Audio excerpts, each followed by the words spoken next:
said I need something more than soup to keep me satisfied.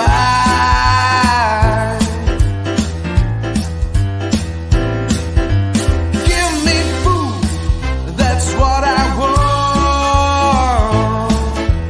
Bolognese all through the days, can't wait to the mayonnaise. Give me food, that's what I want. A chicken curry, bring it here in a hurry. It's food that I want. That's plenty.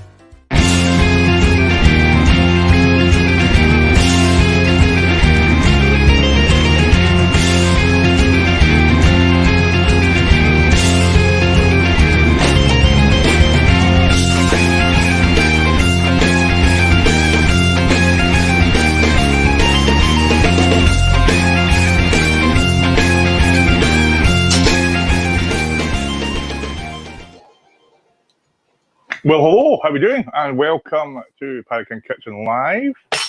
As you may have noticed, we have another lovely lady with us today. We have a friend of mine and a, what are you calling yourself these days? NHS nurse? Yes, Okay. that's me. Ladies and gentlemen, this is Karin Pointon. Thank you. So how are you? I'm very well, thanks, Peter. You? I'm all right.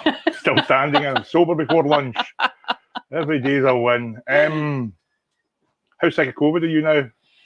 COVID, the bane of my life. Yes, it's still there. It's, So we'll get to that. okay. I'm going to start off with some stuff. Fab. And then while I'm doing that, you can tell all the wonderful people all your wonderful COVID stories. Okay.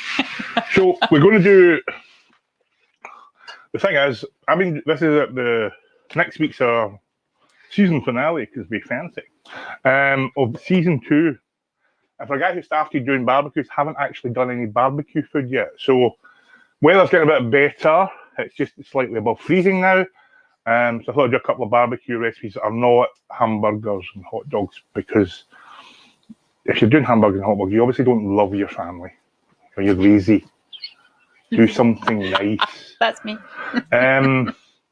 Plus, if I have a lot of conversation with people, because I kind of do American barbecue, to me, that's barbecue. This is grilling, which Americans call this grilling, tailgating and all that kind of stuff.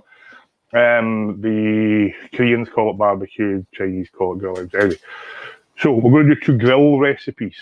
So we've got a little tiny egg today. Ceramic egg. So you've got all your heat and your flames in your fire, but you also get that kind of, it retains the heat for a lot longer, so you can cook whole chickens and stuff in there because you don't have that fierce heat. So 2 recipes we're going to do today. One is 2 different versions of a Korean dish, which is called gobae, or Korean barbecue short ribs. We're going to do the American version, LA cut, and we're going to do hopefully the traditional version. So to do that, we've got a bit of butchery, and we have to make a marinade. So while you're telling everybody why you hate COVID, I'm going to go on with the butchery bit. So basically, these are the short ribs. This is the LA cut short ribs. So a beef short rib looks like that, and you get lots of them. So this has been kind of cut long ways. Right. That's why it's called LA cut. These are a bit thicker than the normal LA cut because, well, we'll call these Uddingston cut or Bellshill cut. Essentially, this is the sort of bottom end of the rib cage where you get roast beef from, standing rib roast. So I want to get that nice caramelised barbecue on the outside and still have that kind of medium rare in the middle, so it's nice. So I'm just going to trim these up, flatten out the meat a little bit. So you're kind of at the sharp end of COVID. So you want to tell everybody what you do and why you despise it so much? I've been working as part of the NHS redeployment for COVID since May last year. So more or less at the start of the pandemic, where we started to see people coming in sicker and sicker. So working the front line, the red zone. So in the moment, the hospitals have got amber zones, they've got red zones, and I work in the red zone. So anybody potentially who comes in with COVID might not have COVID, but potentially, because everybody's labelled as COVID just now, if you've got a cough, a sneeze or whatever, They come in. How much of a pain in the arse is that? That's My big toe is awful sore. When do I I've get got my a jag? sneeze. Exactly. Yeah. I've coughed 3 times today. So yeah, no. So I'm in the red zone of the hospital, and you know, for somebody who left the NHS back in 2007, it was a real honour to be actually one of the people that were invited back, and be selected to help patients. So no. It's been interesting. It's been eye-opening. For those who don't believe it exists, I can tell you, believe it exists. It very much exists. Absolutely. So just taking the sharp. back of the knife, but it's not as sharp. I'm really glad I looked at that there before I ran my fingers across it. So just we do say wood things, or we do a lot of innuendos on this show. So I'm just going to give my meat a beat for a wee minute, and so basically what we're doing is we're just going to put some scars in it. I noticed that when you did that, I think, was it the Thai one, when you were scoring it? What does that do? So from a barbecue point of view, so ideally when you do both of these marinades, 2 to 4 hours, beef one, leave it overnight. Because we kind of don't want to have people here for 4 or 5 hours. Why not? By putting the score in it, you get the marinade in it quicker. You can stay for 4 or 5 hours if you want, but the cooking will finish after about an hour and a half. And again, you're literally not cutting that, you're scoring it. You know, you're putting little tiny cuts in it. You got that in the overhead. And then just taking the back end of the knife, and that kind of opens those up again. So, especially again with big chunks of meat, you're kind of getting the flavour deeper in there quicker. But see, light scores. I'm definitely sure I could use that utensil and work a few times on a Friday and Saturday night, especially. It's a fantastic way of getting people to appreciate your point of view. I say, and again, the reason we're doing this is these are slightly thicker cut. Yeah. Again, all our meat from Donald the Butchers, which is fantastic. Donald the Butchers actually say pay folks. So I think one of them is watching. Okay, so that's the LA cut. That's the kind of American cut you'll see of it. I'm now going to try, because I've never tried this before, the traditional cut. So I'm going to take some of that. Because I have to say, ribs, it just puts me off because it looks so much hard work to cook. No. And ribs are really, right. really easy. Even pork ribs. We're probably, when we come back for season 3, we're going to get JJ for raw beard down, and I've made it my mission. His beard's kind of down here. For that man to need a pressure washer before he leaves this house. So if the guys with raw beard and JJ are watching today, I stand by that.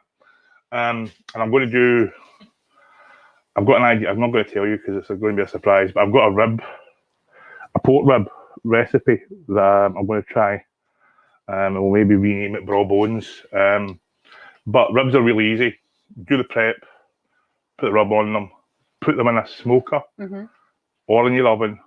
And I do my ribs 3-2-1. So 3 hours in the smoker, take them out, wrap them up, put them back in for 2 hours, take them out, sauce them, put them back in for 1 hour. But you can just put them in your oven for like 3 hours with sauce on it, a rub on it, and they'll be just as nice. So the plan here is to take our knife, find our bone, and leave about 1/4 of an inch. It's hard to do this when I'm doing it back to front to how I would usually do it. The knife just really slices through It's a really sharp knife. Again, I could use one of them on a Friday and Saturday night as well. So, anybody with us today, Kills? Kevin's watching it. It's definitely Kevin, because he said it's Kevin, so it's Kevin. And Laura Gallagher. Cool. Bob Mackay. She's not coming. So give us a shout, guys, if you're watching today. Why does it seem like there's more fat on that bit? All the fat you just took. Because I cut, the fat was on those as a very thin strip, and I cut that all first. So again, what we're going to do is just try to fill that out again. So I flipped it on the cut. And again, basically just trying to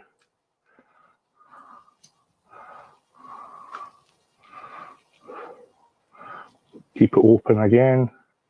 And again, the good thing about, or the thing that you want from your beef ribs is all that fat, because that'll all melt into your meat. And but if there's just too much fat, you can just Trim it off. cut it away. Basically, want to pull away there. There's plenty of that one there. So we've got a little bit of meat on the bone, and then we've got this piece here, and this wee snaky piece. So this is kind of our beef rib preparation. And again, with this, because we don't have a lot of time today, well, again, do this in advance. You can do this the night before, stick it in the fridge, we're absolutely fine. And I'm such a poor cook. Everything I see you do, to me, looks a lot of preparation. But I guess it's just planning. Yeah, I like it's everything timing. fast. Yeah. Giggly. But yeah, so we'll leave that there. I get where you're coming from now. Yep. So the things that I make, I tend to do 2 or 3 things a week. One of them, there is a bit of preparation, and that's for that kind of special, whether it's a dinner party, or friends over, or whatever. And also try to do something a bit quicker. So when we do the pork one, that's a lot quicker. Right. Okay. What you can also do, see all that, you can short circuit that, Right. go to your butcher and ask them to do it. Right. Okay. We do it on the show because we like to show a bit of butchery, show off. Yep. Yep. But you can go into your butcher and say, look, I want some LA cut beef short ribs, and he'll give you that. Fab. And then the marinade bit, which we're going to do, which is really easy, do that yourself, take you 10 minutes, dump it all in a tin foil tray, fridge, happy days. So, on to our marinade. Cocktail time? Well, no, it's a kitchen blitzer that my family, as in Nibbles and her mother, use for making cocktails. So in here, we'll leave that there. So in here, Mother Nibbles, we are going to put, this is sake. No, it's not. This is mirin. Mirin's just a sweetened Chinese wine. It's also my daughter's middle name. Still never get that sponsorship from those the Blue Dragon people. She thinks it's after the Patriot State of Children. Try to get that sponsorship for Blue Dragon. Well, and it's also the patron saint of my hometown. Yes, Paisley. Yeah. Well, we'll get to the buddies now, innit? So we've got that is essentially soy sauce, and there's probably a couple of spoonfuls of fish sauce in there as well. So what we're doing here is we're replacing the salt with fish sauce and soy sauce. Mirin's in there for sweetness and a little bit of acidity off the wine. Okay. So that's kind of our liquid. We also have some sesame oil. So that gets in there. And again, it's quite strong. So quantities, a couple of tablespoons. So you get half a cup of this and a couple of tablespoons of that. Instantly regret doing this morning. This is the honey.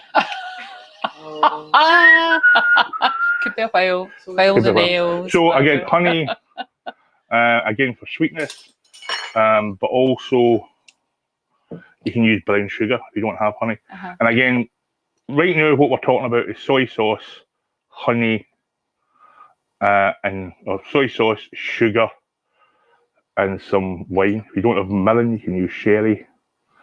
But see, so there's nothing on here that's easy, isn't it? It's nothing. There's nothing, and all of these things you can get in Tesco or Aldi or Lidl.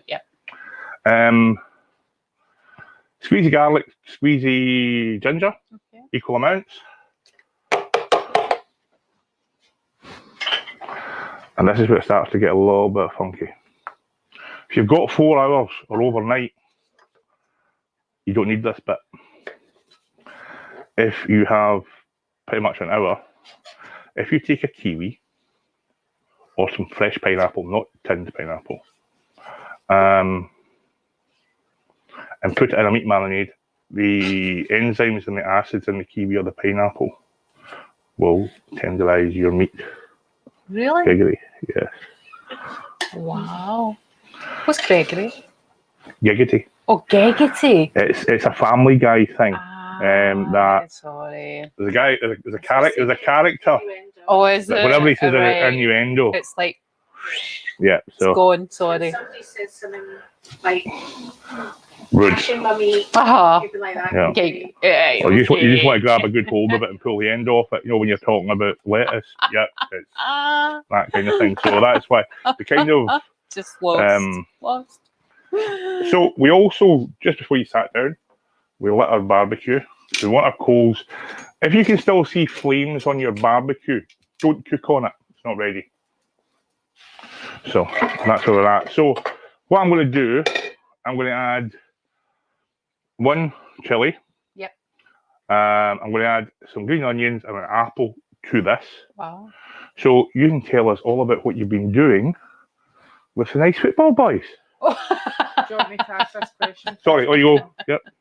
So Laura Gallagher said, do you put the meat in the barbecue raw or do you cook it a little first? So what I'm going to do is I'm going to make this marinade. The beef will go into that marinade. It'll sit over there for about 45 minutes while we're doing other stuff today, and then it'll go on the barbecue. And then Donald the Butcher's aka Kevin says, you're spoiled, Peter. Not all butchers, I'm afraid to say, know their stuff like we do. I have to say, I'm always impressed with the meat that I see. Yeah. Giggity. That's a giggity. We will educate you. Yes, I could be. Yes. That's a giggity. Sorry. So, again, traditionally in this recipe, Asian pear or ordinary pear or a Granny Smith apple. Again, it's just for your marinade. Once you go on the barbecue, you want to start getting those caramelized, those black crunchy bits, which are all the flavour. So a little bit of fruit, sugar, cuts down the amount of actual sugar you add. I tend to use honey and fruit as opposed to putting swatches of sugar into my recipes. So you've got to support the bees. One of the bees. One of the bees, yeah. One of the bees. Yeah, keep them alive. So tell the lovely people out there in Pirate Land what you've been doing with the national team. So I've been lucky enough to do some work for UEFA this season, and not just the Scottish national team. I've been working with Rangers, Celtic, Aberdeen. I've also been working with the Scottish ladies team, the Scotland under-21 men team, and the A team for Scotland. So in the run-up, obviously, to the Euros, and I'm delighted we've got to the Euros. So it's been fun. It's been nice to be part of their bubble, to see things that are going on. It's a lot of sticking sticks up noses and down backs of the throats. I don't know if the boys thank me for it, but yeah, it's been fun. It's been good. It's Cool. good. As a football fan, it's been fab. For people out there that kind of not question, but maybe challenge the fact, why are they allowed to still do this and why are they allowed to fly the other? Walk us through the process. If you're an international footballer or a footballer who's going abroad, what kind of hoops do they need to walk or walk me through their day or their week? Yeah. To how you kind of go, yes, you're allowed to go and play. Yeah. So when they're with their parent clubs, they're obviously tested 48 hours before every game and therefore after every game. Right. So they're tested for COVID. And so then do you do that in-house? They do that in-house, and that's done by a separate team. That's done with non-UEFA, unless they're playing in European matches. That's done with the FA or the SFA. And then when they go into the international remit, they have to come in, they isolate in a team hotel. There's nobody allowed in, there's nobody allowed out. If you're invited in like I am, we have to be tested as well to go in. They're tested 48 hours before they play a game, and then they're tested straight after the match as well. So these boys, if we take the last couple of weeks when Scotland played, in Israel, they played Austria in Hampden, these boys were basically locked down. Everybody thinks, it's glamorous, and yes, they are paid very well, but there's a lot of sacrifices. A lot of the boys, they're based in a hotel in Edinburgh. They've got family close by. They can't even see their family. They can't even go out and stand in a car park and talk to their family. That's how strict it is. And they get, when we do the results, or they take the PCR test, when we get the results the next morning, they literally get the results within 18 hours. Okay. So just to stop you there, explain to people what the difference between maybe people have had COVID tests and a PCR test. What's the difference in reliability in the process of doing that? So there's 2 tests on offer at the moment. Hold that. Hold that. I need to make a noise. Buzz.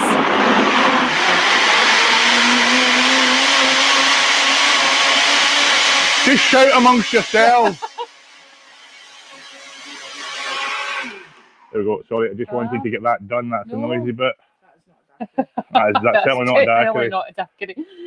No, there's two forms of testing for COVID. There's the lateral flow test that everybody's now hearing about, and schools have them, offices are now getting them. You know, most people will be exposed to lateral flow at some point, I think. That's a. I actually thought they were like an 80s sort of band. They've done a bit of reggae, you know, a bit of I know. Northern Soul, yeah. Northern Soul. So this is one that's done up the nostril. You do it at home. 30 minutes, you've got your result. There was talk at the beginning when lateral flow came out that it was only 40 to 60% accurate. They actually now believe, as of a couple of days ago, that they believe that it's actually a wee bit more accurate than that. You know, they're saying maybe 75%. And the other one's a PCR test, and that's the horrible one. That's back of the throat, each side of the tonsil bed. So that's when people go when you get sent for a test. That's kind like of the airport, or that's the one they'll get. And then get The it up your nose test. as well. I mean, the horrible thing about that is you stick it down somebody's throat and then it immediately goes into their nose. It's disgusting. You know, it's not nice. Don't do goobers well, but hey, it's a necessary evil at this moment in time. PCRs are more accurate because it's picking up live viruses. But PCRs will pick up any coronavirus, not just COVID-19. So that's your standard flus and colds and all like that kind of stuff. Yeah. So cool. So that's big for that. That was fairly educational. I'm just going to give that to the clean-up pixies. See, I get all this of all great and all that, but people need to realise that or my lovely daughter Kaylee, the childcare practitioner, she does all the cameras and all that stuff. But the one that actually does all the hard work is Tracy, because she washes all the dishes. I'm not. No. Tracy does most of the dishes and the tidying up. Well, pre-steaming. So basically we did a marinade, gave it a quick blitz, turned it into the world's ugliest daiquiri. So basically, it's poured that out of your tray with our beef as we prepared it. We're just going to leave that to sit as long as we can. Mm-hmm. So you do it in the house, stick some cling film over, put it in the fridge, 4 hours, 6 hours, 8 hours. Mm-hmm. It'll be good to go after an hour, but it'll just keep getting better the longer you leave it. Mm-hmm. Mm-hmm. So that's the prep for dish one done. You still don't get to eat anything. I know, I'm just like... So we're going to leave that for as long as possible. I'm going to do the prep for the next dish, because we need to leave that, and then I'm going to make you a wee one of these things. Whatever that is, I'm going to do one of them. So this one's a bit more straightforward. He said he lied. So a while ago we made a definitely not a fillet of fish. Yes. So this is definitely not Nando's. Now, I want to be very clear to the Nando's legal department. This is not Nando's. Okay? So for our not Nando's, we are going to take that board, put it down there and pretend it doesn't exist. We've got some pork chops. So Nando's is traditionally chicken. Mm-hmm. So this marinade and this recipe works for chicken, works for lamb, but we're going to do it for pork because why the hell not? So we have some yogurt, some orange juice. So I know it says lemon and herb, but too much lemon juice can be really bitter. The orange juice gives you that citrus, a wee bit of sweet on the back side of it. Green pepper, small green chilli, garlic, some lemons, some dried herbs. So there's dill, tarragon, oregano, and sage in there. The other half of the spring onions that we used, some coriander and some flat parsley. So that's all going to go. Pretty much all of it's going to go in here. So spring onion tips.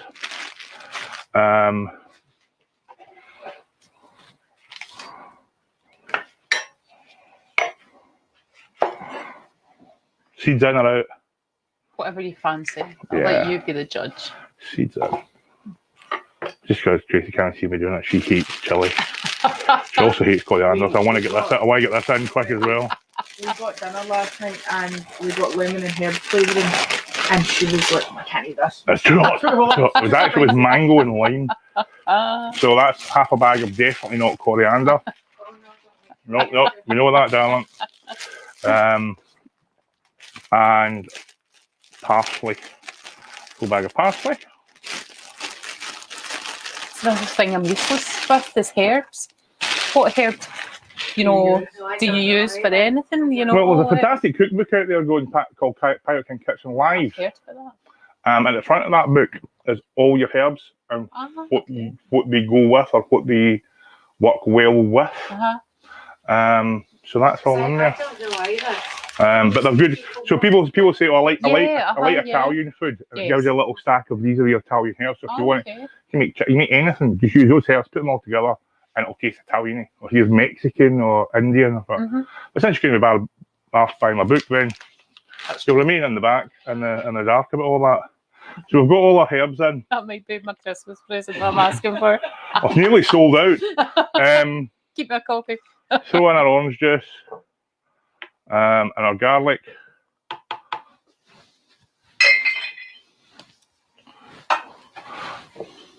Yogurt. Just Greek yogurt. Don't put the bowl in. Why not? Makes it a bit crunchy. Yep, so this is just Greek yogurt, but any sort of plain yogurt.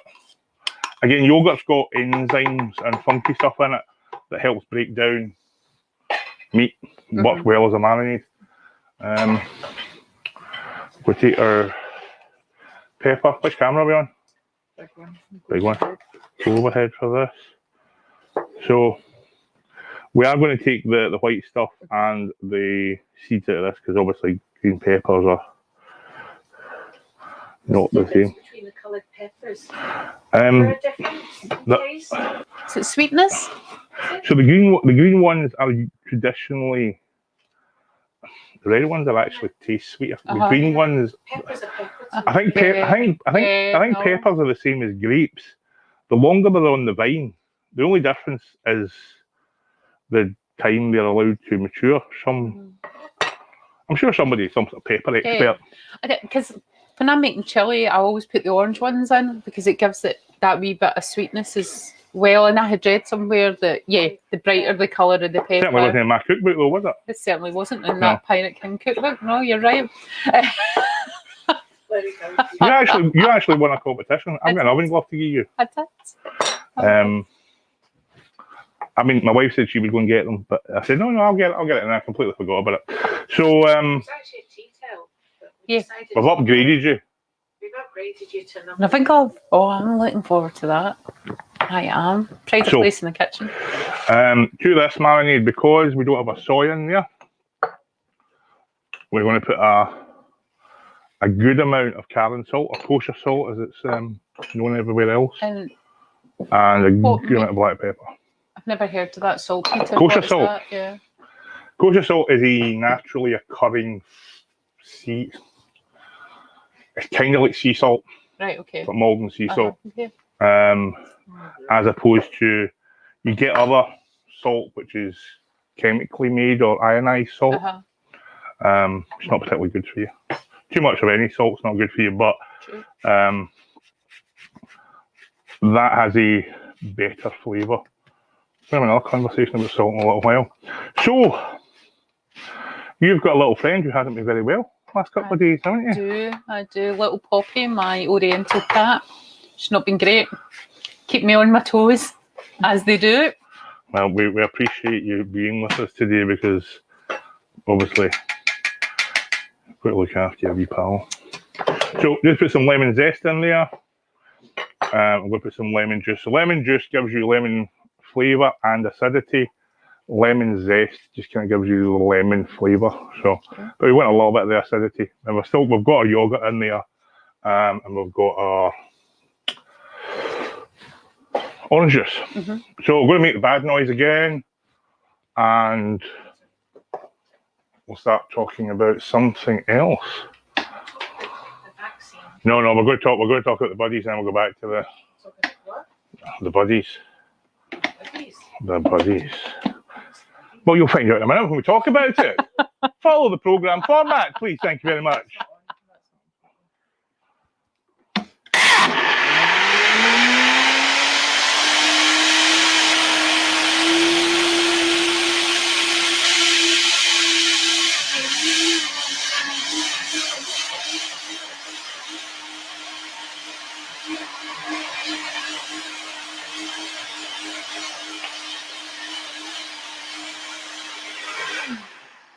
So, Pistachio.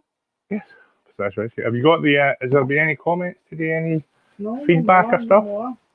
Everybody's been very quiet. So, I'm going to start trimming down this pork. While I'm doing that, again, your butcher will do this for you. Okay. You are St Mirren fan, I am. and you've had a good year. We've had a fantastic So year. let's talk about that.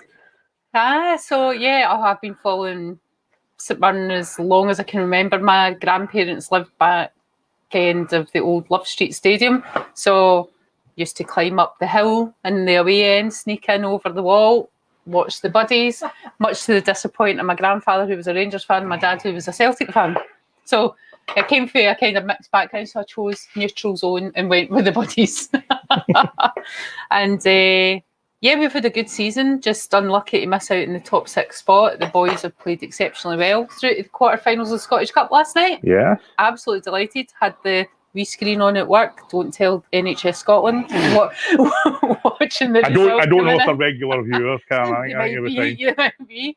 And absolutely delighted for them. You know, Jim Goodwin has done a fantastic job, and you know, compared to the budgets that we have to, you know, the top 6 teams, you know, a fantastic season, and look forward to next season.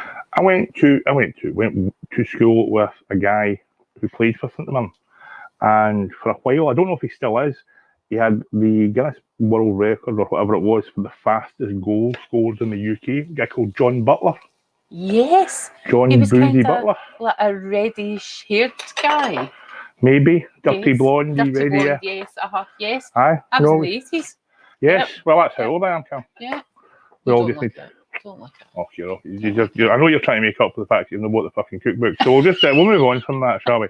So basically, just took that full fat cap off there. You're going to stick that in the oven and roast it. I'd have left that on it, and it gives it that self-basting kind of thing. Yeah. So we're just going to cut a. You don't really hear much about the other football teams, We on the overhead. do you? Cool. Because Out with it's more Rangers and Celtic. Celtic, yeah, absolutely. And you know, I think that's a shame for Scottish football, you know, because there's a lot of decent managers out there that don't get the praise and the plaudits that the top 2 do. So And the money. and the money, yeah. So we talked earlier about guys have not been able to work and not be able to play, and the big teams that are in Europe have that privilege because they've got the money they can. Absolutely. But the smaller teams who have not had those sort of lucrative TV matches because they're not in Europe are really relying on domestic TV. Yeah, and there's an element of as well of fan-based ownership as well, and St Mirren's one of the teams. You know, there's a few teams in Scotland, you know, Hearts, St Mirren, Motherwell, that have all got fan-based people sitting on the board, you know, and I think, is that the way forward for football teams that are out with Rangers and Celtic? I think it is. Get fans involved, you know, there's loads of supporters out there with numerous skills that can come in and help run the football team. Yeah. You know what I mean? And I think there's a bit of a seesaw. So basically, we'll just take the 4 chops off that rack. Again, we're just going to put little scores in them. I think there's been a bit of a seesaw in Scottish football where, it's been given to the football people and they've run out of money, and then it's been given to the businessmen who don't have the love or the passion for the club. And it's a hard balance to get, but I think seeing some of the sort of fan-involved clubs now, they're getting that balance where they've got the business people in there to balance the books and and all that, but you've got the people who have that passion, grew up with the club, and just want to do what's best. You know, and that's the end of the day. You know, I was fortunate to start off St Mirren's official website with my late husband, you know, and there was something like not many clubs in Scotland had, you know, and we were quite ahead of the time, St Mirren, in that respect. And So remember the technological trendsetter.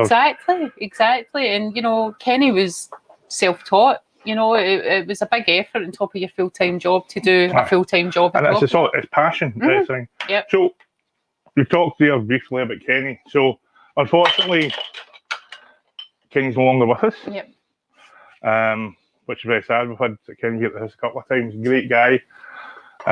We had the honour, the bike club had the honour of doing a bit of an honour guard from his funeral. Yep. Do you want to tell us what happened with Kenny and the support that you found? Because I'm just going to cover this in green stuff, Absolutely. which is completely boring in comparison to the stuff that you're going to talk about. So just give us a quick chat about Kenny. Yeah, so Kenny, what can you say about Kenny? Who's one in a million. Kenny, unfortunately, was diagnosed with a rare form of cancer called nasopharyngeal cancer, which is a cancer that affects the back of the nose, where the tube from the ear meets the back of the nose.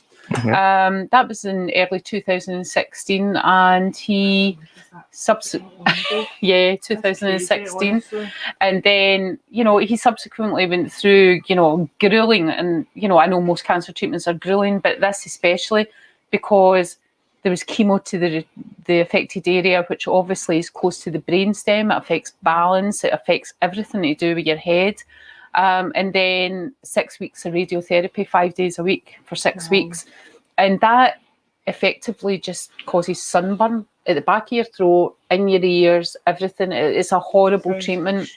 Yeah. Wow. And he was tube fed for about a good 3 months after his treatment. Unfortunately for Kenny, the cancer had spread. They treated successfully the primary tumour, but the cancer had spread to his bones, and he passed away. It'll be 3 years come May this year. Wow. Yep. Is it that long? Yep. It genuinely feels like Yesterday. last year. No, time became a known thing in the last year, but Absolutely. it literally feels like the back end of last year, you know, kind of. Absolutely. And I set up a fundraiser, and we managed to raise £5,500 through our friends, family, local businesses supporting the Beatson Hospital at Gartnavel and Accord Hospice in Paisley. And, Wow. you know, the two charities were delighted with the amount, you know, split equally between them. And last year I did the kilt walk that wasn't the kilt walk.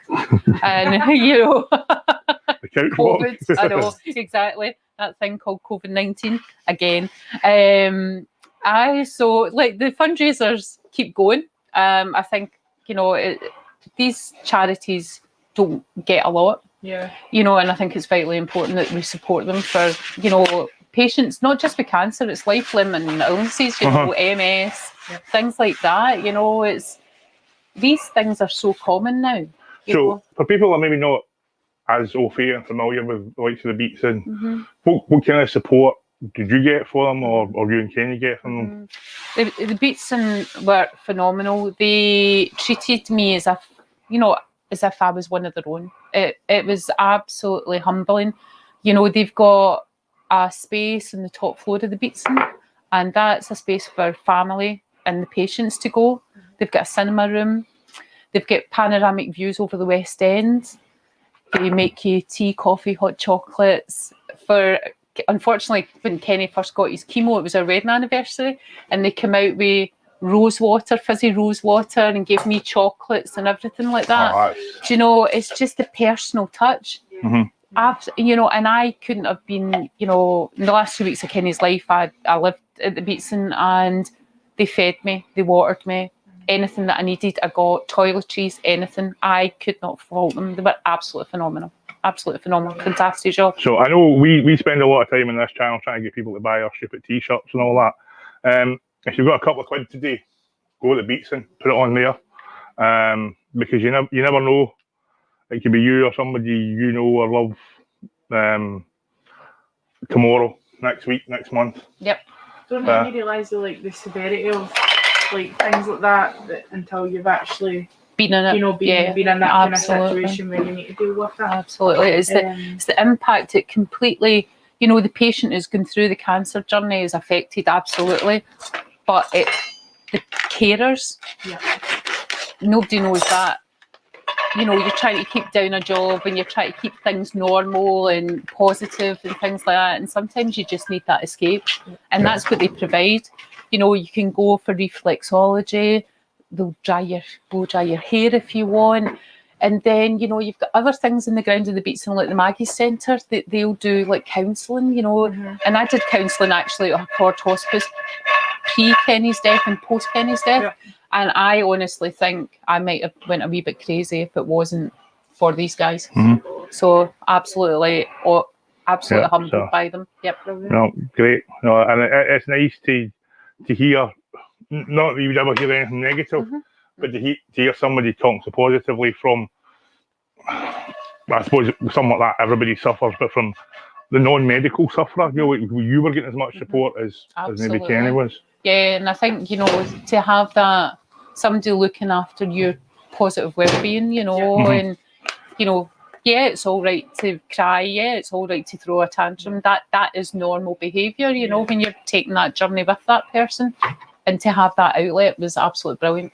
Brilliant. Good stuff. I'm wondering about you. I keep losing the same towel.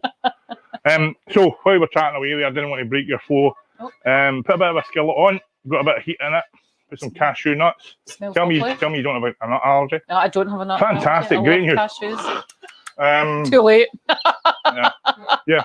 Aversion therapy. So this is your little nibble to keep you going until the big stuff comes. So basically, again, this is great for, you know, we're all spending more time in the garden. Go and get yourself some cashews, nice little side dish, you know, for pre-barbecuing. You can cook it on the barbecue, you can cook it in the house. So all I've added to it there is some smoked paprika, some garlic, a little bit of chili, a little bit of ground cumin. And we'll take just a small amount of honey because we're balancing out so literally a thick teaspoon. Right in front of you. I thought you were looking for. So all we're doing is just toasting those herbs. The honey will help the herbs and the spices stick to it. So we're talking earlier on about lemons. So Donald's the Butchers gets kind of spices and rubs and compound butters out, and we try and feature them in the show. So they've just started a new line of flavoured salt. So because we've got the heat there and we've got the sweetness, obviously you want your nuts salty. Gregory. Great. Yep. So this is sea crack. Gregory. I was going to say. So it's basically lemon salt. So we're going to put so you'll get the lemon on your nuts. That should be quite nippy. I was going to say but you also get the salty goodness. Gregory. Yep. Oh no, too many guys. We're just all running together. So we're just going to give that one last little pull together. Bit of that towel down here. It smells delicious. Absolutely delicious. And that's something that I would never think about doing, to be honest. It's so simple. Absolutely. I do need to learn to cook. That's the problem. People don't need to learn to cook. People just need to cook. Yeah. The learning comes naturally. Yeah. You just need to get the finger out and do it. A lazy cook. So you've got your drink there. Obviously, you're not drinking today because you've got a little. You might have to make another run at the vet. So that'd be. Sorry, you need to get the sexy photographs with the internet. So that's 2 or 3 in the garden, a couple of cold beers. Yep. Nom. Simple, And that's the thing that bars do. A lot of American bars give you nibbles, yeah. to make you thirsty. Yep. So you drink more. Yep. So have a nibble. Have a nibble. I'm lovely. No. Okay, so our coals seem to have calmed down a wee bit. I know, I'm like We can nibble away. they're lovely. Sure, we can sort you out a carry it. And again, you can do that well in advance, but it's also a nice bit of heater if you've got your barbecue. Just make sure you use a good cast iron pan or heavy bottom pan. Yep. Oh, they're amazing. Okay, so Smells lovely. Oh, how long have you been running, Kales? 45 minutes. Perfect. So we'll start putting our beef dish together at this point. So these are just seedless peppers. Again, Tesco Aldi. So we're just going to get them on here on the edge of the grill just to sear. Get a bit of colour on them.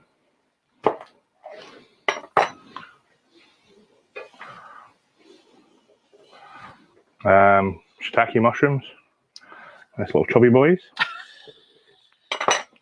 That's that word again. Yeah, they stand up to grilling a bit better. Right. You know, you put a British mushroom on it. Any comments or chat from the? No. Trisha, Everybody's been really Trisha quiet today. Campbell says, hi all, thanks for my badge. What badge? I think Mark sorted the badges out. Cool. Do you want to play the trailer for next week's show then? Sure. That means that me and Karen can pick our nose and stuff like that then.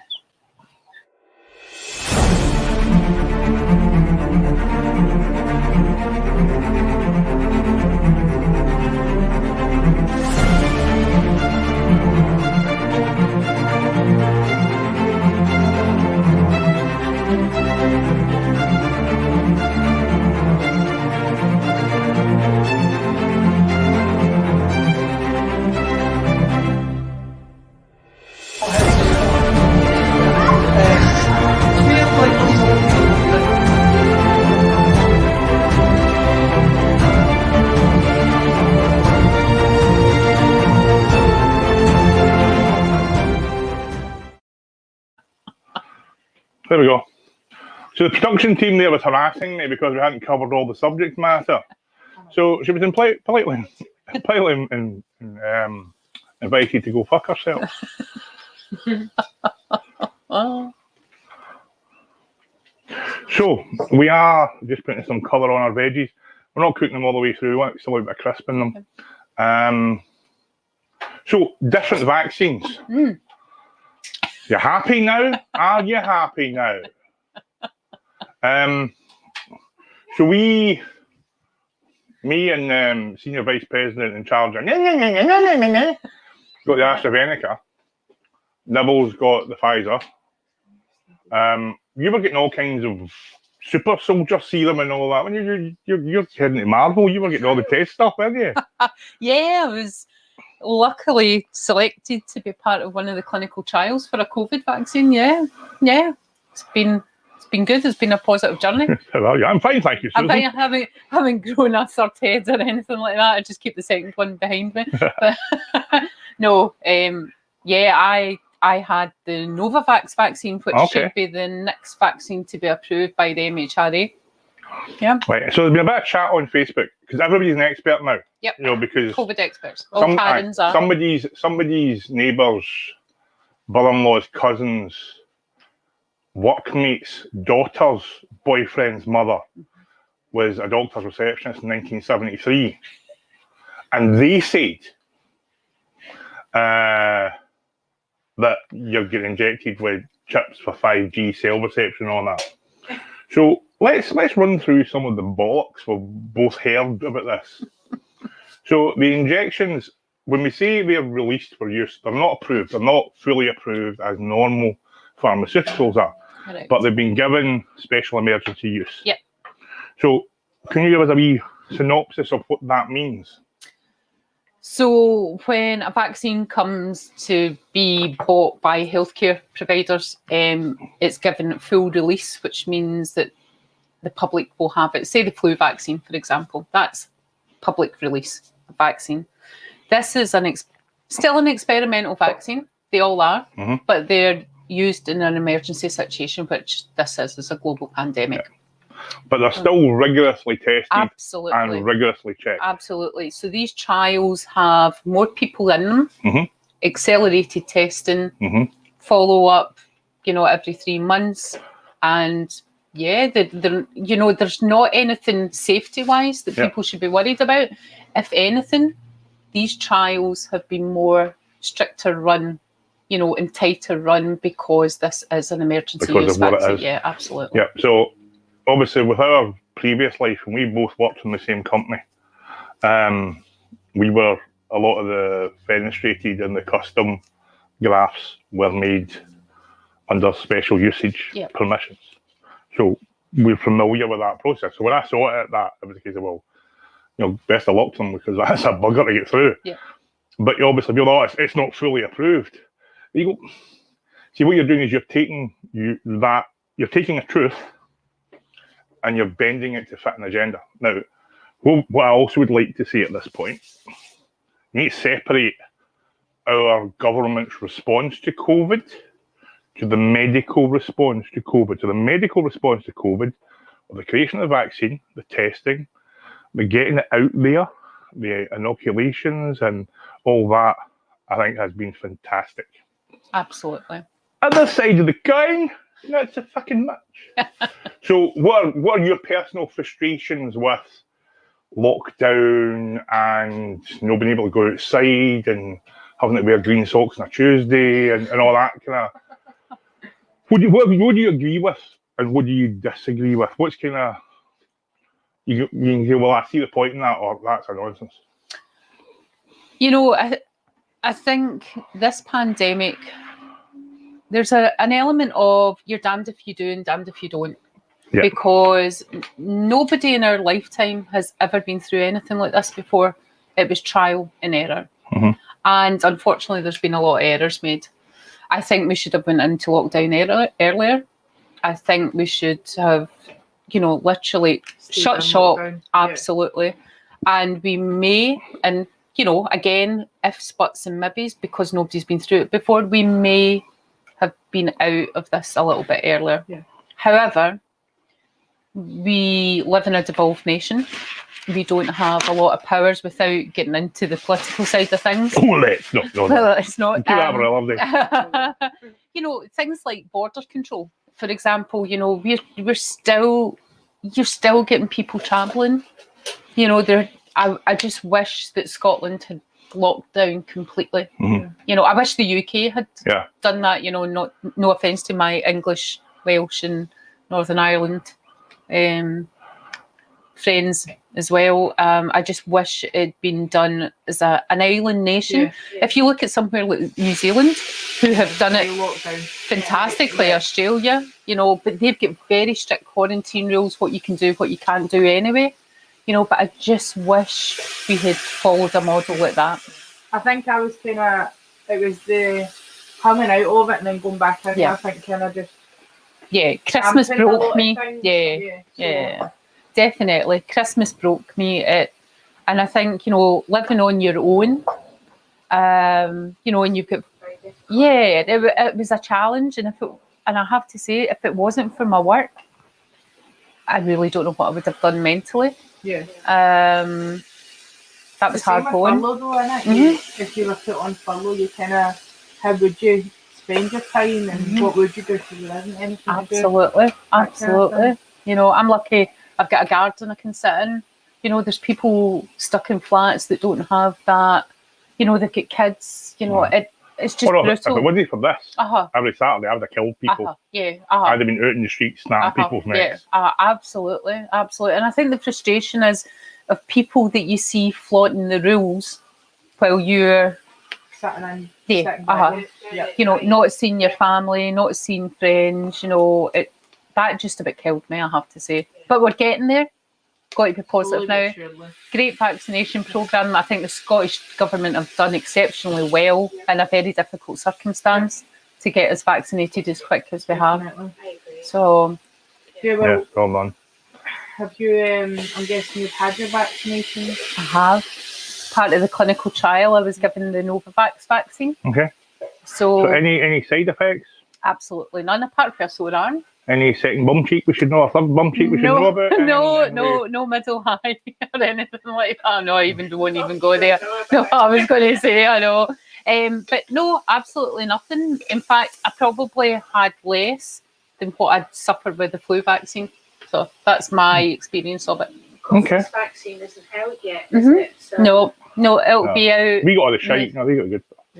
In fact, I'm proud to have read the clinical trial results because it's the most effective vaccine so far against all the mutation strains that are out there. Fantastic. Well, We'll start refusing.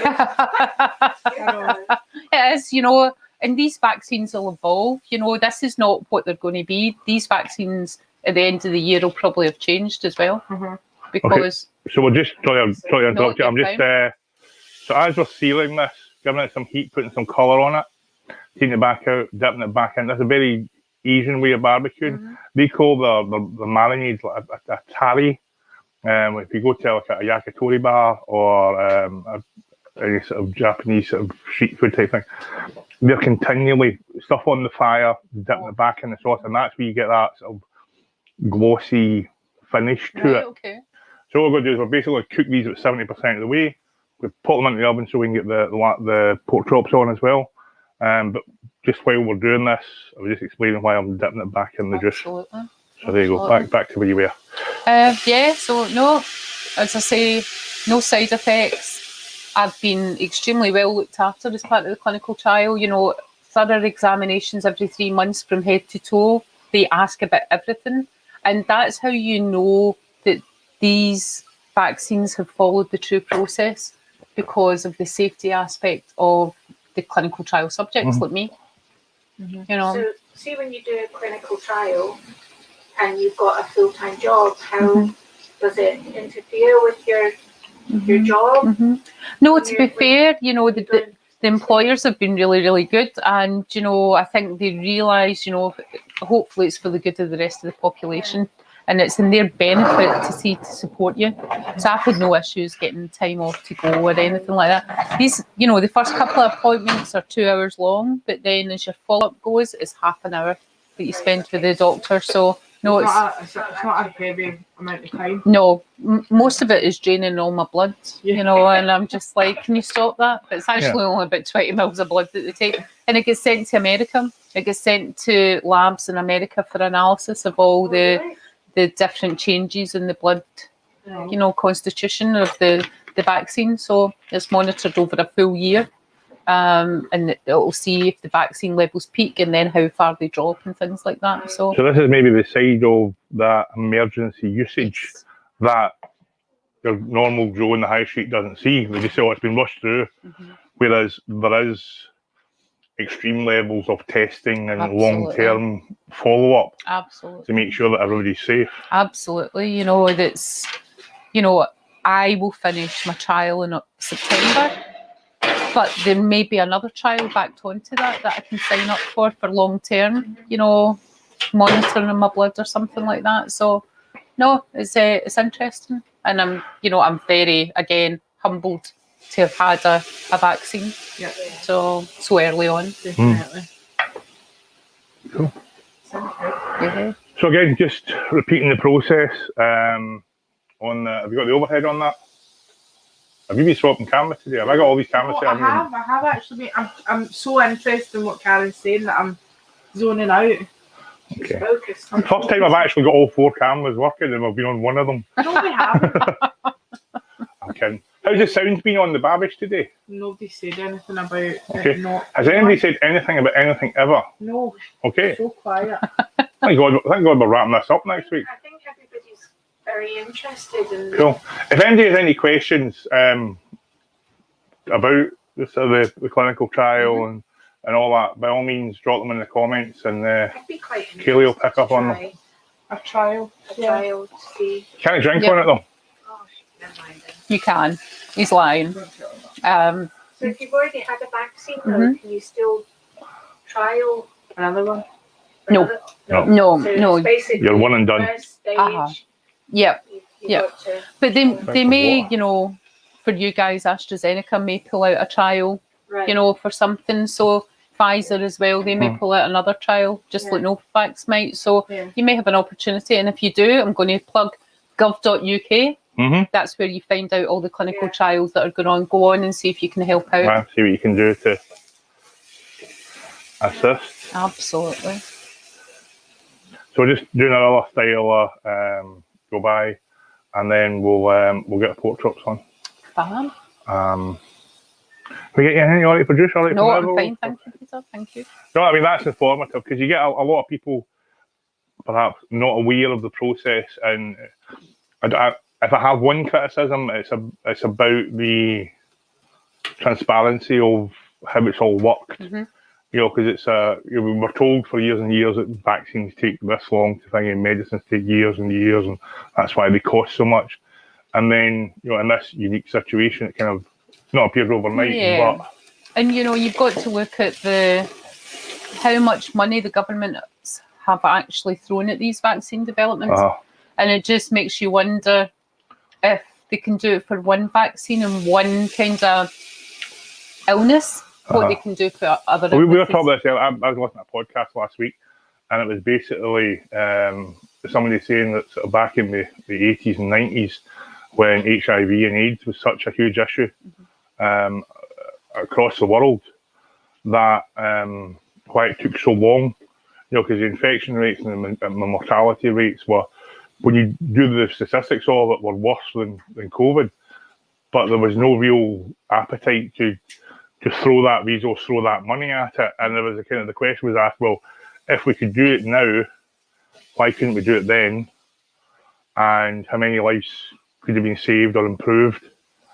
Absolutely, and it's heartbreaking to think of the HIV/AIDS statistics, you know, of how many men and women lost their lives, you know. You can only hope that governments, you know, pharmaceutical companies, you know, science and innovation, you know, units will now look at this pandemic and utilise it as a good learning tool. Yeah. You know, Yeah, it's absolutely. No. AIDS was kind of like It was a global pandemic. it was, yeah, it was. You know, because it transferred between. Seriously, I don't think it's what's happened now. Obviously, there's been a lot of people dying. There was a lot of people dying of But AIDS. that was the argument, because it started to spread through. I mean, obviously, it came from. I'm not going to get into the source of it, but obviously, it spread through the gay community and then the drug user community, and then it crossed over to the heterosexual community. And at one point, it was, you know, in danger of sort of taking over the world. absolutely. But it wasn't as globally, or it wasn't as recognised, or I think as feared. As well. Or publicised, probably. Well, I because think it's it a did. I think taboo. they get the fact is it was allowed to catch. I think we're talking about what they've done with COVID is we got that treatment out there to stop it becoming, you know, everybody and everyone. Yeah. But no, it was interesting read. Absolutely. God listen. Yeah. If you're reading podcasts, you're doing it wrong. Okay, so our beef, we've been charring it, dipping it back in our marinade, and that's what you should do when you're on the barbecue. You, because it's marinated in something, as soon as you put it back on the heat, it's basically boiling it. It's boiling all that liquid out of it and leaving all the good stuff. So there's no cross-contamination, there's no bugs or germs. I can't put that back on the meat, because, you know, don't put it raw in the meat and then try and eat it. If you're going to put it back in, cook it out, and then and that keeps your meat moist. Or worse than dry meat. Okay, get it? Yeah. I hate that word, moist. Moist. I don't like I it. hate that Feels word, so moist. uncomfortable. It's kind of like a dirty word, isn't it? Something's Dirty. not. So we're going to take our pork. But can we just try to do some cooking here, please? It's very important that we cook something. So we're going to get a couple of our pork chops in. No. So we're overcoming the moistness. So we're going to get a couple of our. Let's try and speak about something a bit more. So again, the longer you can give these guys in this marinade, the better. So, Karin, what do you think the first thing you'll do when we're actually out of lockdown? What's the first thing you'll do? I'm going to go and hug my family. Lovely. Yeah. Absolutely. I'm not a huggy person. It's been a But weird thing. I'm going to get the fuck away from them because I'll get them my tits. I suppose that's a Fucking year. blessing of living on Year. your own. I haven't murdered anybody yet. It's been weird seeing people and not being able to Yeah. just go up to them and Hug them. yeah. Or even, professionally, there's a lot of people, that I would shake hands Yeah. with. And now I'm like that. Fuck off. Elbows. And you're just like, this is wrong, it's wrong. And I think that the human touch says a lot, and that's what I'll do. Unfortunately, human touch can also mean fuck off. That's very true. The wrong one. Yes, absolutely. What I'm looking forward to is actually going out for a meal. And Aye, because the food in here's shite. no, but I mean, we used to always like once a month go out and go to a bar and have a meal and drink. So used to Yeah. get steaming. Date day. We'd Yeah, go out and Yeah, I miss those days. Absolutely. I would pay a lot of money to get my Absolutely. wife steaming somewhere else. I miss going to a nightclub. That's what I miss. do you? Having my I youth. don't know when they'll ever be open again. I know. We're meant to open by the end of June. Yeah. That's what I was saying. Yeah. But, I Yeah. I mean, think let's it'll be not. restricted entry though. Yeah. Yeah. Like 5 people in the nightclub. dance Yeah. floor, Yeah, it'll 2 be. meters apart. I'll- Dancing. Yeah, this is just going to be it's going to be a learning thing for years probably. Just need to learn to live with it. Exactly. Seatbelt on, buckle up. It's a Yeah. bumpy ride. Suck it up, buttercup. So, we do this every week and we have a bit of chat about how do you know when it's ready. Mhm. Don't guess if it's barbecue or if it's cooking in the house or whatever. Get a probe. Pork 63 degrees. That's the temperature pork should be. Okay. It'll be juicy, won't be dry, won't be right. That's at that point you've killed all the bad stuff. Can it be pink though? Pork. In certain types of pork, unless you buy specifically reared, pork, I would 63 will give you a degree of juiciness in the middle, and it won't have changed. So when you say pink, pork starts as pink. That's the colour pork is. You denature the protein by cooking it, so it goes darker, paler, and in the middle stays this original colour of the animal. But it's 63 degrees, so all the juices that are running, there's no blood coming out, there's no nothing, it's just cooked. When we get one, we'll cut it open and show you what that meat looks like. Yep. Because people think, salmonella scares and you do everything, you cook the fuck out of everything. Stop cooking the fuck out of everything. You're wasting everything. I have to say, barbecues give me the fear in that respect, but I guess that's a great explanation, just get your thermometer and So check we've it. got some good char on that. We've got the overhead on it. Yeah. Anytime you're ready.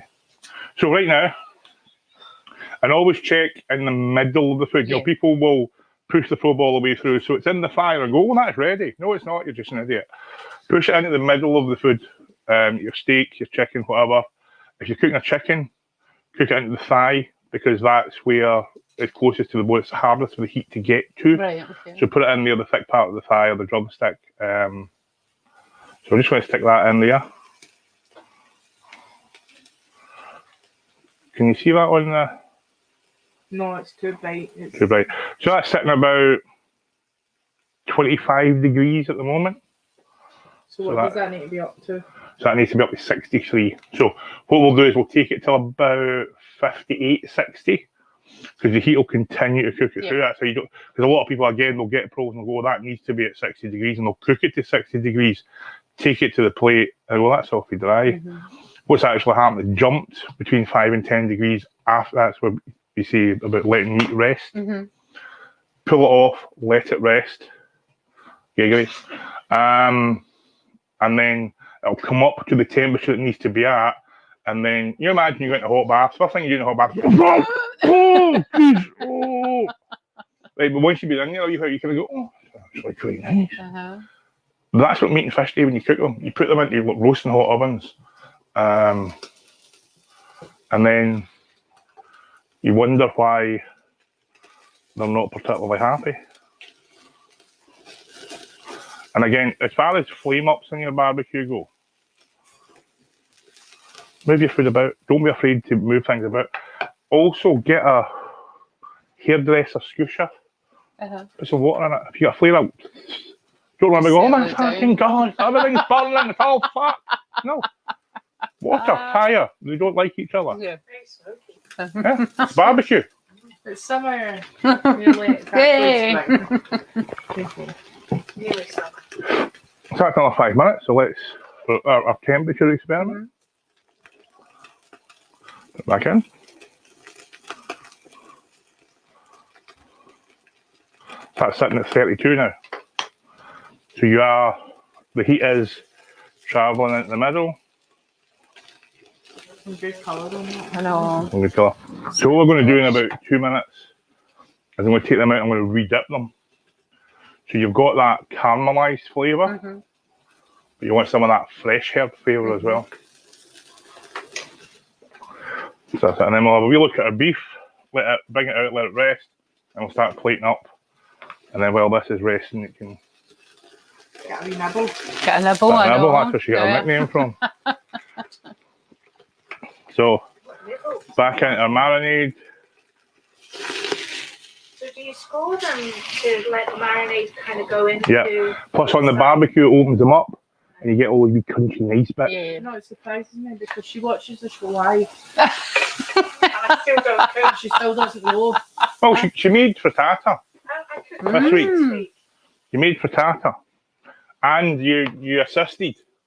You provided emotional support in the making of some pasta as well. You cooked pasta and you cooked the mince.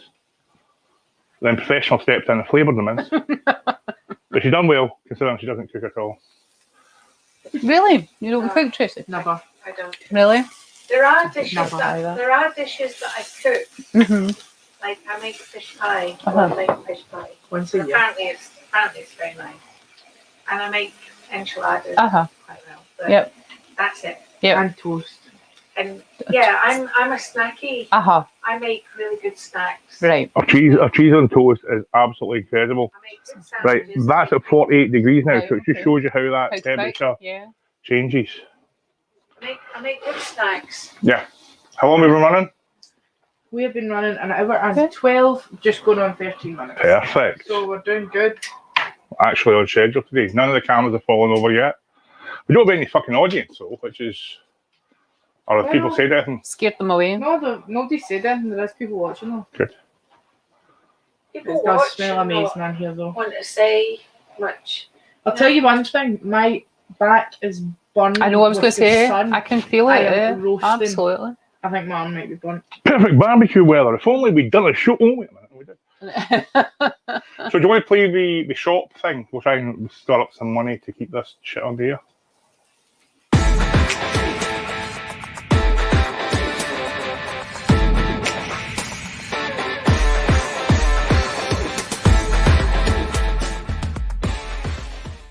It's going to start. So.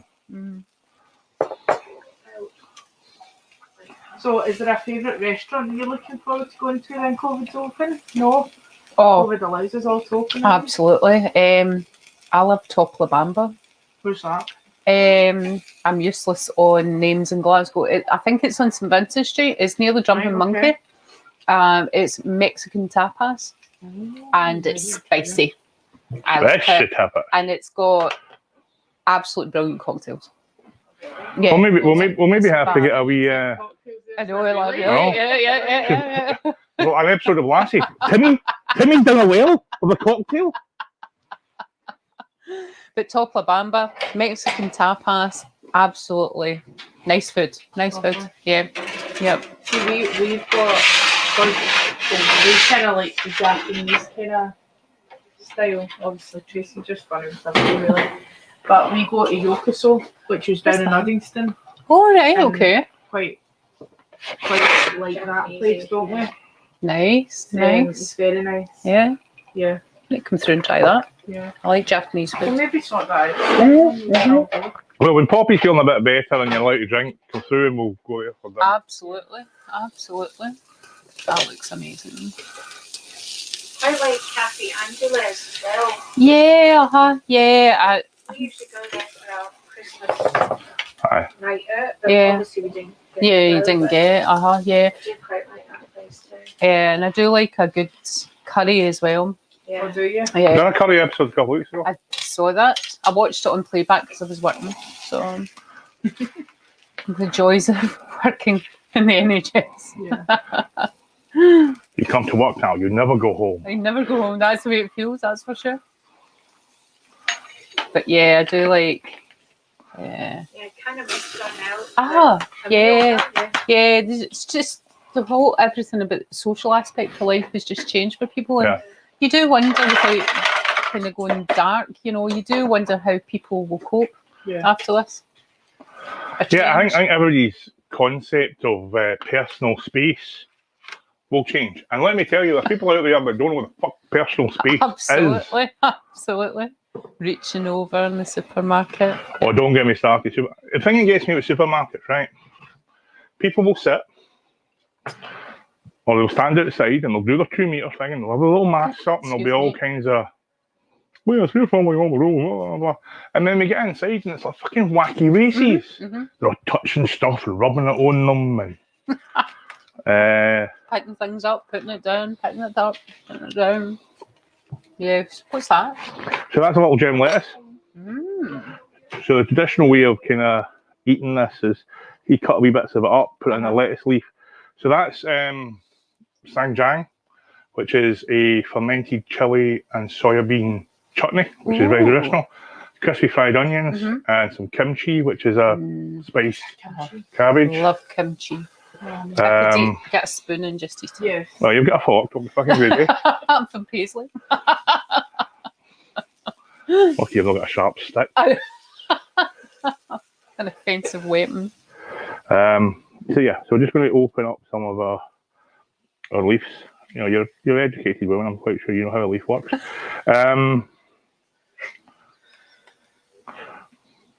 Just as well I like you. Say nothing. I like you too, Karen. You're Oh, lovely. thank you. So we're looking at our accompaniments that you can put into your wraps. We've got our grilled vegetables from earlier on. Now, the way you're not particularly placing that, but that looks amazing. If I did that, that looked like a bag of crap. Just throw them all over and get your idea. It's But do easy. you know that way? It just looks amazing. But you know, if I was Start to do it, start with something quite high at the back. Yep. And just keep moving forward. Moving forward. So that when you come to take your ribs, you then put them beside it. I tell you, I get knocked back for MasterChef. I know.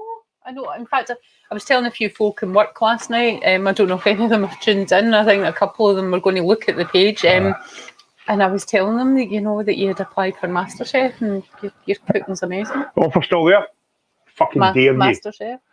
Right, so we'll start off. So basically, what you'll do is, in between the bones, slice them off. You want to cut it into wee bits. You can either dip it in all things, or wrap up one of the leaves, and you are off and running. But we do need to get some sexy photographs before we allow you to do that. To nibble. What's that? Black sesame seeds. Oh. Again, just a little texture. More for the sexy photographs than anything else.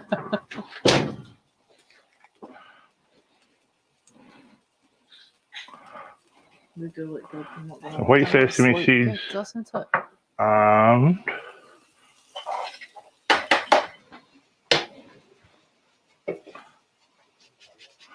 a bit of lime zest. Again, we just want a little citrus kick. It does look So we'll start you off with that. wow. We'll start you off. I know, that's your Oh, so I'm starter. going to put it just here. Yeah. So I'll give you a plate for eating on, and we can just get some photographs off No of that board. worries.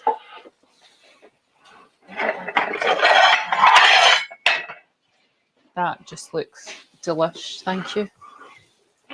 So you've got about 3.5, 4 minutes to eat that.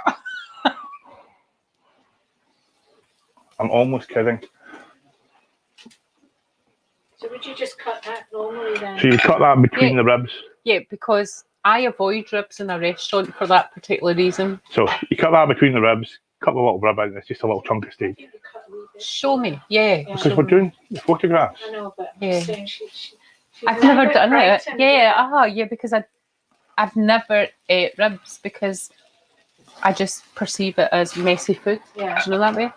and I'm a klutz anyway, so it ended up going down in front Laura of me. Gallagher said, "This looks absolutely amazing. Do you 61 like, degrees, so I'm going do to leave you them do there. like cooking lessons for barbecue? I definitely do that when I get back to Scotland. You're I love watching it. barbecue, but I always do.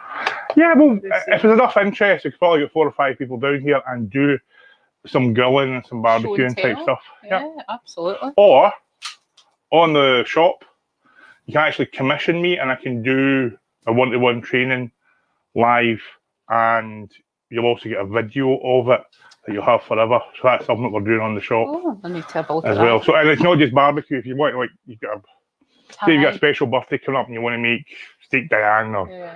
you want to make sushi or whatever, I'll walk you through the dish, tell you what you need to buy, all that kind of That'd be stuff. fab.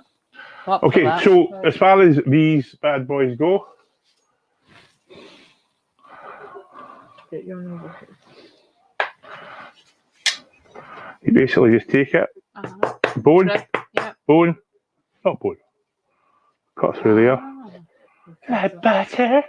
Just, Now, and if you're a real person, you pick that up and you I get know, I like a was rib. going to say, yeah, If you're a steaming hot coward, bone, bone. not meat. bone. Yeah. Cut through that. So you need to cut that into little bits, That looks good. put it in a lettuce leaf, or do whatever the How fuck you want. much that would be in a restaurant? I know, £50. I know, I know. So what I'll do is I'll take these off the bone.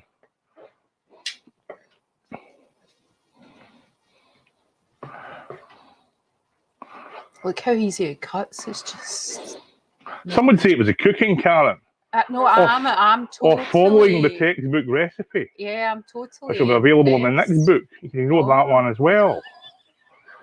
That's Okay. Don't listen to him, Karen. I will buy the book. I've been shamed. No, there might not be enough left. No, I'll tell you why. Thank you. Why we done the book. We have friends, and they had a relative who Well, that's was good. diagnosed with cancer, Uh-huh. and she thought pretty much she'd beat it, Uh-huh. and it came back. So they started raising money for the daughter. You know, so she get money for her education, all that sort of later in life. So when we done the book, I was always going to donate the profits from the book to a charity. Mm-hmm. But that came along, so we done it for that. And we sold 100, over 100 books. Well I done. think I've got 3 or 4 left. 2 of them are on reserve for Kevin, for his sister and his dad. But sorry, out one. Well, I will get one. But no, it was a worthwhile cause, and it was something that was kind of close to home as well as serving a good sort of Absolutely. purpose. So It's a fantastic thing to do.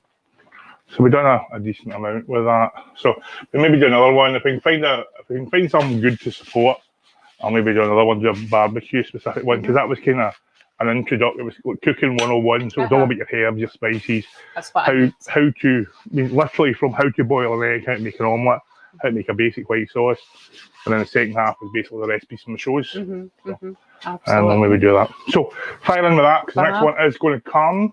So I know, you've got I'm to wait in your veggies and all that. I'm interested to try that. Can I dip into the other ones with my dirty fork? Just we're almost family.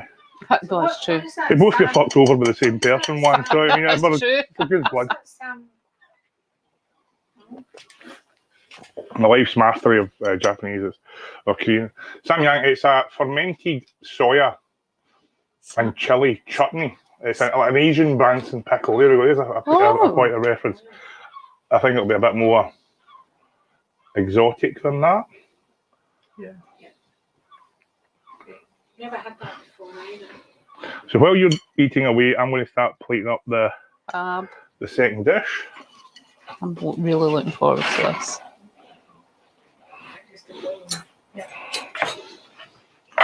And I'll run people through what we've got on this tray. So, made some roast vegetable couscous, bulgur wheat. Takes a bit of time then when I'm doing the show, but basically, couscous, bulgur wheat, put it in a bowl, fill it with boiling water, put cellophane over, walk away, leave it for 15 minutes, then go back in and treat it like a salad. Right. You know, oil, vinegar, whatever herbs. We some roasted vegetables, chop them up. So some sweet potato, onion, that kind of thing in there. There's some seeds, you know, sunflower seeds, that kind of thing. Smoked paprika, garlic, salt, whatever you like. Treat it as a kind of mashed potato-y thing. Right. Okay. Put it in the fridge, let it go cold. It's great for a salad, or eat it hot with your food. So what we do is just take our chops. And I say barbecue doesn't have to be a burnt sausage on a roll on a paper plate. Amazing. This is to me, this is barbecue. So good. So Audrey came saying, Oh, hello, Audrey. "Hi, hope Karen is taking all this in for the after lockdown garden party." Looks really nice. Yay! And these, basically, this is a little tapas set that we got out of Tesco.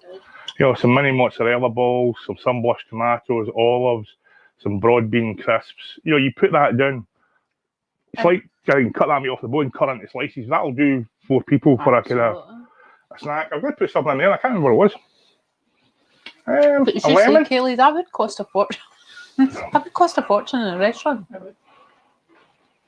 You'd probably see for like that rack of ribs. You'd probably be like, what? No, you'd be more than that.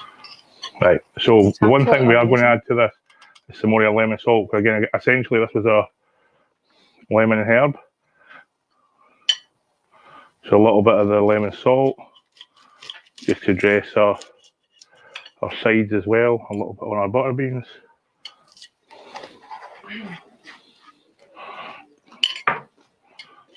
I'm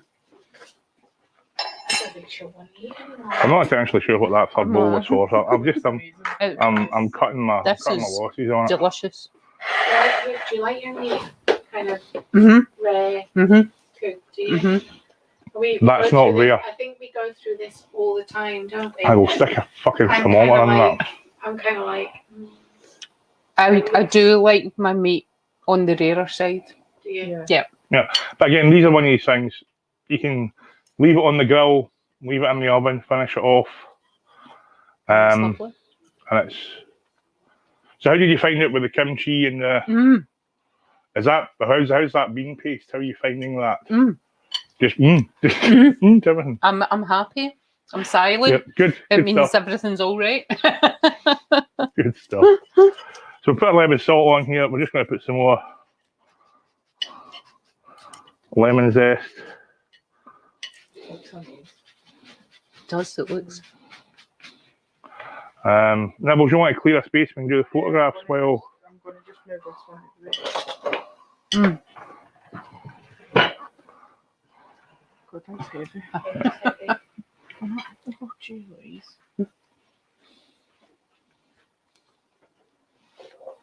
So good. so while Karen's nibbling away, as I said earlier, sorry, you don't need to concentrate this, but you keep eating. Next week's season 2 finale. We're getting the good weather. I'm sure you guys want to go cooking your own gardens. We're going to have a break for a little while. We will be coming back to season 3. We've got a couple of a few guests. We have a few guests already set up. You know, we've got the winner from our birthday competition. Trisha, our husband, whoever's going to come and join us for an episode. We've got JJ from Robbie are coming to visit us. A couple of my old wrestling pals are going to come and pop in and say hello. This is you draw people in. Exactly. This is selling the program. So some good guests for the next season. We'll call this season the Panda Laureate. If you can come up with a good name for season 3, we'll give you 10% of the t-shirt sales. But next week we have basically the guy that kind of started me on this. I saw what he was doing in lockdown and thought, I'm going to have a go at that. I'm nowhere near as funny as he is, but I can cook. Yeah, but I'm not as funny as Billy. And I think So there's funny and there's cooking ability. So he's got the funny, I've got the cooking. He does a bit of cooking, I do a bit of funny. I certainly couldn't earn a living from it, he does. So play the trailer again. Can't waste the trailer. Laser Cat.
Yeah, we're back. We're back. Back in the room. That's not bad. Camera went for an hour and a half. We're cutting out. So we're going to start you off with your next dish. So this is our definitely not Nando's inspired pork chops, roasted vegetable couscous. We've got some salted butter beans, which are a nice wee crispy snack, just different textures. Mini mozzarellas with sunburst tomatoes and a selection of flavoured olives. Do you want me to cut the pork off the bone and into slices? Yes, please, if I you might don't fucking mind. chew it for you as well. Yes, please. Jesus Christ. Right, this will go down to my wife. Hey, thank you. Now that I know what to do, I'll know how to do this in the future. So, juicy, porky, smoky.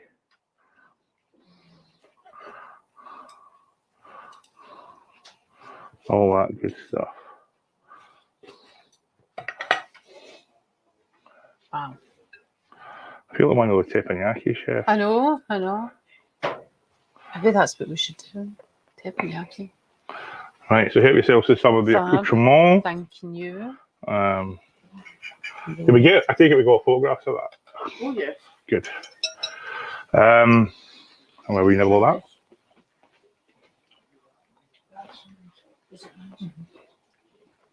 Oh, that's nice. Even I'll just say so myself.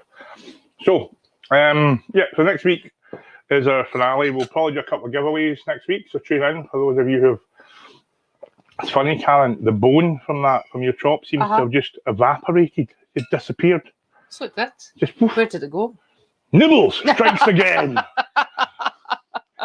So next week we'll probably do some giveaways. Billy will be sitting there eating some food. I think next week we are going to do some Thai fried chicken. Oh, I love Thai. Well, it's the same next week. And we are going to do. I've said to Billy I'm going to make him a cheeseburger. So I'm going to do him a cheeseburger, but it's going to be a Pirate King Kitchen cheeseburger. There will be no bun. So if you're interested in what that shit might be, we can get that sorted out next week. So 12:30 next week, season finale, and then we can all go on with possibly with our lives. We're getting to that point where we'll be able to go to pubs. Yay. And we'll be able to drink juice outside. Yeah, I know, we're booked. Where is it we're going for our first outing? We're going to the Barbridge. The side table has been booked. Nice. Fantastic. So we're going to let you munch and we're going to wrap things up for today. Thank you so much for being our guest. Thank you.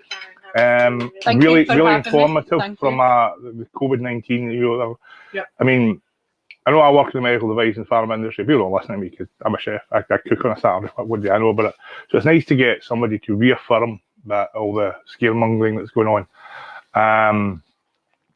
So thanks for that, and thanks for your insight into Beatson and the buddies. God bless them.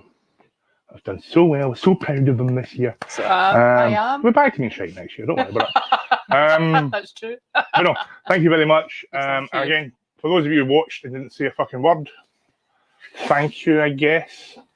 Hopefully we'll see you all next week with myself and Billy, and we'll cook some more food. So the only thing I have to say is hit my sexy music.